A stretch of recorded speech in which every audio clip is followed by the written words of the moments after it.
Chapter 5 Surface Chemistry, that is coagulation of colloidal solutions. So in this topic we are going to find the coagulating power of different electrolytes. आपको पता है when we have a colloidal solution it has a charge, and when we add electrolytes into that colloidal solution it gets coagulated, means precipitated.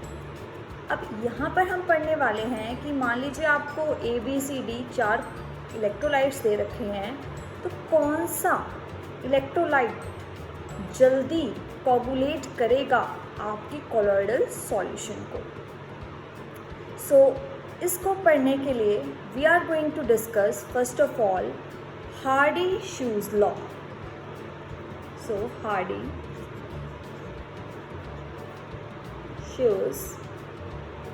अब ये shoes कोई लोग अलग अलग तरीके से प्रोनाउंस करते हैं, तो pronunciation varies from person to person. So Hardy Schulze law. So let us start Hardy Schulze law. अब ये लॉ क्या कहती है? तो कई बार जैसे नीट के एग्ज़ाम में 2019 में आई थिंक 18 या 19 में एक क्वेश्चन आया था जिसमें हार्डी-शूज़ लॉ के पॉइंट्स पूछे हुए थे, मतलब कि क्या इसकी स्टेटमेंट है. तो इसकी पहली स्टेटमेंट ये कहती है कि भाई जो इलेक्ट्रोलाइट है, जो आपका इलेक्ट्रोलाइट है, it should have opposite charge. It should have opposite charge that of colloidal solution.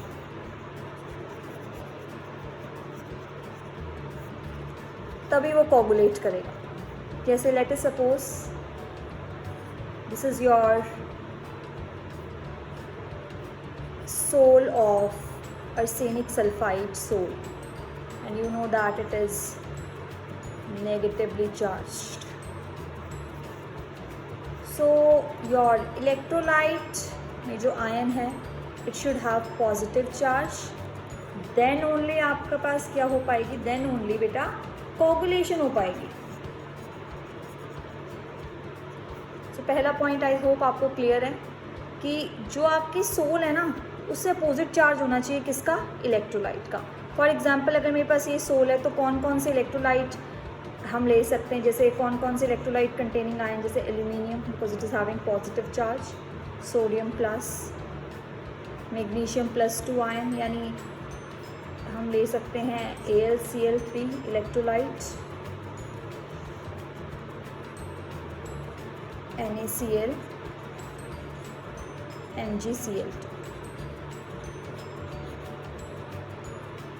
आप नहीं ले सकते. कई बार आपको बोल देगा कि क्या हम PO4 नेगेटिव वाला ion, no, because it is negative charge. तो नेगेटिव नेगेटिव आप नहीं ले सकते हैं. जो आपका कोलॉइड का चार्ज है उससे अपोजिट चार्ज आपके इलेक्ट्रोलाइट होगा, तभी आपकी कोगुलेशन होगी, otherwise the coagulation won't take place. Second point क्या कहता है, greater the charge more is the coagulating power. More is the coagulating power of electrolyte. तो कोगुलेटिंग पावर मीन्स कि आपका जो इलेक्ट्रोलाइट है उसकी एबिलिटी ज़्यादा होगी अगर उसके पास चार्ज है. फॉर एग्ज़ाम्पल इसको समझ लेते हैं, जैसे कि आपको हम अगेन आर्सेनिक सल्फाइड का सोल ले रहे हैं. So you know that it is negatively charged. तो of course your electrolyte should have your positive charge. Electrolyte के ऊपर आपका कैसा चार्ज होना चाहिए, positive. Now let us suppose आपको ये इलेक्ट्रोलाइट दिए हैं AlCl3, MgCl2 and NaCl. Now see here, अगर आप इनको सबको देखें तो व्हाट यू विल नोटिस कि आपके पास यहाँ पर जो आयन हैविंग पॉजिटिव चार्ज वो क्या क्या है, यहाँ पर Al+3 है, यहाँ Mg+2 है, और यहाँ पर आपका Na+ है. तो आप मुझे एक बात बताइए बेटा, यहाँ पर सबसे ज़्यादा चार्ज किसके ऊपर है, Al+3 के ऊपर. अपोजिट चार्ज है, सबके ऊपर अपोजिट चार्ज है, तो पहली कंडीशन तो ट्रू है. अब अगर कोई पूछे कि ठीक है तीनों कोगुलेट कर सकते हैं, पर सबसे ज़्यादा पावर किसकी होगी कोगुलेट करने की, जिसके ऊपर चार्ज क्या होगा, ग्रेटर। तो यानी सबसे ज़्यादा चार्ज किसका है, AlCl3 का। तो आपकी कोगुलेटिंग पावर का ऑर्डर क्या होगा, तो order of your coagulating power is AlCl3, then comes your MgCl2, then comes your NaCl. So this will be the order of your coagulating power. So this is the two important points of Hardy-Shoes law. So now we are going to discuss a question based on the topic we have discussed. तो ये question बेटा आपके पास NEET paper में भी आया हुआ है। NEET में ये पहले तो AIPMT होता था, नीट में ही होता था, तो AIPMT में ये आपके पास आया हुआ है। तो क्वेश्चन देखिए क्या है, arrange the following ions in the decreasing order of flocculating power. अब आधा बच्चे तो यही कंफ्यूज जाते हैं, भैया फ्लोकेटिंग वर्ड क्या है। बेटा फ्लोकेटिंग कुछ नहीं है, flocculating is means you are coagulating. Flocculating coagulating एक बात है, फ्लोकेशन कोगुलेशन एक बात है। तो फ्लोकेटिंग और coagulating power for positive sol of FeOH3, यानी जो आपको सोल दी है, this sol is your positive sol. तो पॉजिटिव सोल के लिए हाँ जी पहला पॉइंट क्या कहता है, नेगेटिव होगा, यानी नेगेटिव आयन होगा। अब आपको यहाँ पर 4 आयन्स गिवन है, आपको इनकी पावर बतानी है, किसकी पावर सबसे ज़्यादा होगी। तो ये आपको अच्छे से पता है कि जितना ज़्यादा चार्ज अपोजिट उतनी पावर स्ट्रॉन्ग। तो हाँ जी चलिए बताइए, फर्स्ट क्या आना चाहिए, सबसे पहले डिक्रीजिंग ऑर्डर, बड़े से छोटा, decreasing order from large to small. So सबसे ज़्यादा किसकी आएगी, yes first is your 1, then comes your, charge देखिए इनके ऊपर कितना है, इसके ऊपर 3 नेगेटिव है, 4, 2 negative, 1 negative.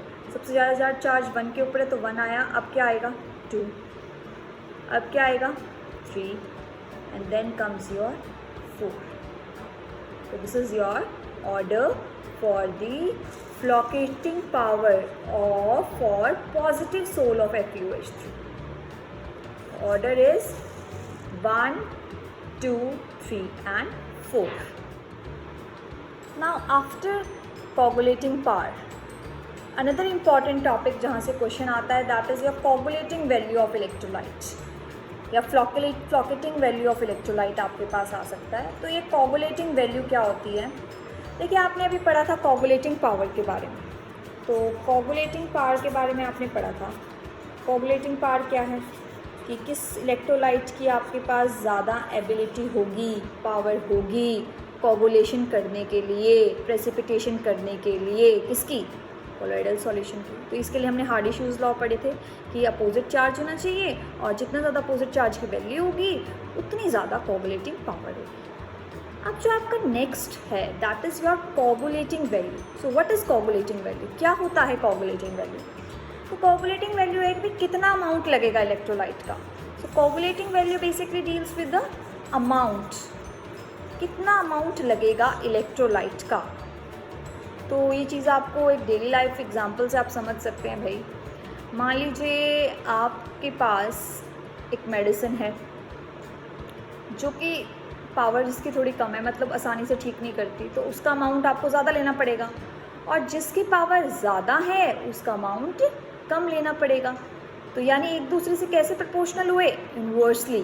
So you can say that coagulating value, और ऑफ कोर्स फ्लोकेटिंग वर्ड भी आएगा, कई बच्चे अभी भी कंफ्यूज हो जाएंगे कि ये मैम फ्लोकेटिंग वर्ड से। तो कोगुलेटिंग और फ्लोकेटिंग वैल्यू आप लिख लीजिए, वैल्यू इज इनवर्सली, कैसे प्रोपोर्शनल होगा बेटा, inversely proportional to. So it will be your inversely proportional to coagulating value, coagulating value of electrolyte.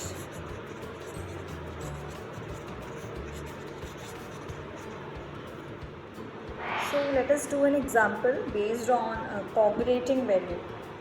So this example has came in your NEET 2016 and in CBSE also, और आजकल you know that the pattern of CBSE, तो बेटा उसमें MCQ भी आते हैं, इसमें different questions आते हैं 1 मार्क्स में, तो आपको कंसेप्चुअल क्वेश्चंस अच्छे से आने चाहिए because it is very story. तो let us read the question. Question क्या कहता है? The coagulation values in millimoles per litre. अब बच्चे पता नहीं समझ नहीं पाते क्या दे दिया मैडम, मिलीमोल्स पर लीटर, तो ऐसा कुछ पढ़ा नहीं बेटा, ये कॉन्सेंट्रेशन है मिलीमोल्स पर लीटर, तो इससे आपका लेना देना नहीं है कुछ. आप कोगुलेशन वैल्यू देखो, तो coagulation value in millimoles per litre of the electrolytes used for coagulation of AS2S3 arsenic sulphide are given. आपको कोगुलेशन वैल्यू गिवन है, किसके लिए गिवन है? AS2S3. तो ये आपकी एक नेगेटिव सोल होती है. नेगेटिव सोल के लिए आपको वैल्यू गिवन है MaCl की 52, BaCl की 0.69, MgSO4 की 0.22. आपको क्या करना है? आपको क्वेश्चन में पूछा है correct order of coagulating power, कि सबसे ज़्यादा कोगुलेटिंग पावर किसकी होगी. गिवन क्या है आपको? गिवन आपको है coagulating value is given to you. पूछा क्या है? कोगुलेटिंग पावर पूछा. तो अब क्या करें? तो अभी जो आपको रिलेशन पढ़ाया है, हाँ जी याद करिए क्या था रिलेशन. रिलेशन क्या कहता है भाई? कोगुलेटिंग वैल्यू और पावर के बीच में क्या रिलेशन है? Coagulating power is inversely proportional to coagulating value, यानी जिसकी कोगुलेटिंग वैल्यू ज़्यादा उसकी पावर कम, जिसका अमाउंट ज़्यादा लगेगा उसकी पावर वैसे ही कम होगी ना. तो आप क्या करिए, आप वैल्यू आपको गिवन है इस ऑर्डर में लगा लीजिए, इसका उल्टा ऑर्डर आपका आंसर हो जाएगा. तो वैल्यू आप देखिए क्या है, सबसे ज़्यादा वैल्यू किसकी है? फर्स्ट की सबसे ज़्यादा वैल्यू है, फिर किसकी वैल्यू है? फिर है भाई सेकंड की, फिर है थर्ड की. तो ये किसका ऑर्डर लगाया मैंने? फर्स्ट की सबसे ज़्यादा वैल्यू है, देन सेकंड की, देन थर्ड की. देखिए फर्स्ट की सबसे ज़्यादा वैल्यू है, देन 0.69, देन 0.22. तो ये मैंने ऑर्डर लगा लिया है आपका. कौन किसका ऑर्डर लगाया? कोगुलेशन वैल्यू का. तो कोगुलेशन वैल्यू का ये ऑर्डर है, तो आपका कोगुलेटिंग पावर का क्या ऑर्डर होगा? तो कोगुलेटिंग पावर आपको पता है कोगुलेटिंग वैल्यू के इन्वर्सली प्रोपोर्शनल है, तो कोगुलेटिंग पावर का ऑर्डर क्या होगा? उल्टा, थर्ड सबसे ज़्यादा यानी सेकंड 1. यही तो ट्रिक है. आप वैल्यू का रिवर्स कर दो, आप वैल्यू का रिवर्स कर दो, आपको मिल जाएगी, क्या मिल जाएगी? Coagulating power. तो कोगुलेटिंग पावर का ऑर्डर क्या है? रिवर्स. थर्ड सबसे कम था यहाँ थर्ड सबसे ज़्यादा हो गया.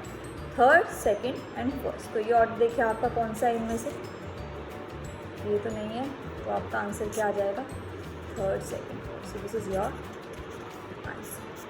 सो आई होप आपको क्लियर आया है कि coagulating power is inversely proportional to coagulating value. तो अगर आपसे कभी भी वैल्यू गिवन है, पावर पूछेगा तो रिवर्स कर दो, पावर गिवन है, वैल्यू पूछेगा तो रिवर्स कर दो.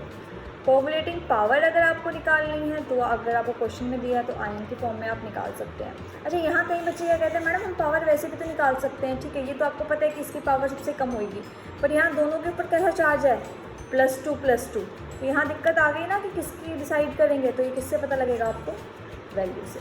कि इसकी वैल्यू ज़्यादा है, इसका मतलब इसकी पावर कम है, इसकी वैल्यू कम है यानी इसकी पावर ज़्यादा है.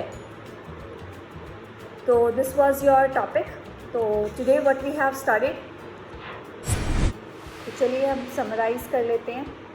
तो सबसे पहला पॉइंट जो आज हमने पढ़ा है वो क्या है कि जो कोगुलेशन होती है कोलॉइडल सॉल्यूशन की, वो इलेक्ट्रोलाइट के ऊपर जो चार्ज होगा वो अपोजिट और हाई होना चाहिए for coagulation of colloidal solution. हाँ जी. अनदर इम्पॉर्टेंट सेकंड पॉइंट क्या है कि जो आपकी कोगुलेटिंग या फ्लोकेटिंग पावर है वो जितना ज़्यादा चार्ज होगा, मैग्नीट्यूड अपोजिट चार्ज का जितना ज़्यादा मैग्नीट्यूड होगा उतनी ज़्यादा कोगुलेटिंग या फ्लोकेटिंग पावर होगी किसकी? इलेक्ट्रोलाइट की.